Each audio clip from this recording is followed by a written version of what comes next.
গণঅভ্যুত্থানে শেখ হাসিনার পতনের পর সবচেয়ে বেশি আলোচনা হয়েছে বন্দিশালা আয়নাঘর নিয়ে। ৫ আগস্টের পর সেখান থেকে মুক্তি পান অনেকে। গণমাধ্যমের সামনে হাজির হয়ে তারা এক একজন সেই আয়নাঘর নিয়ে দিয়েছেন লোমহর্ষক সব বর্ণনা। এরপর থেকেই কৌতূহল শুরু হয় কি আছে এর ভেতরে, কেমন দেখতে সেই আয়নাঘর। আসলেই কি সেই আয়নাঘরের চারপাশে আয়না বসানো? আয়নাঘর নিয়ে বহু আলোচনা হলেও প্রকাশ্যে দেখার সুযোগ মেলেনি বাইরের কারো। আদৌ সেই ঘরের দৃশ্য প্রকাশ্যে আসবে কিনা সেই অপেক্ষাও কৌতূহলীদের। অবশেষে জানা গেল সুযোগ মিলবে ভয়ঙ্কর সেই আয়নাঘর দেখার।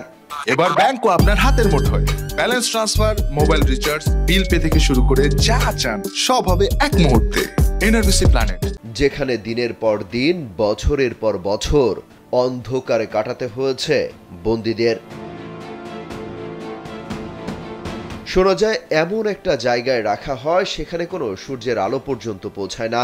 দিন নাকি রাত সেটাও বোঝার উপায় থাকে না বছরের পর বছর।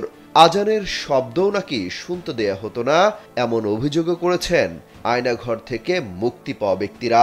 আসলেই সেখানকার পরিস্থিতি কতটা ভয়ঙ্কর সেই দৃশ্য দেখার সুযোগ মিলছে এবার।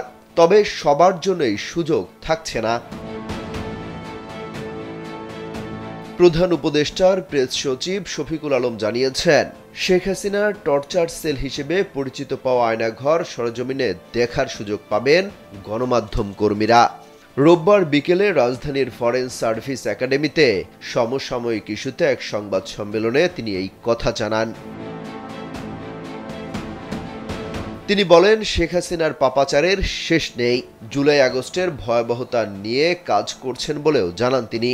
বলেন, গুমের বিষয়ে একটা কমিশন করে দেওয়া হয়েছে, তারা খুব ভালোভাবে কাজ করছে।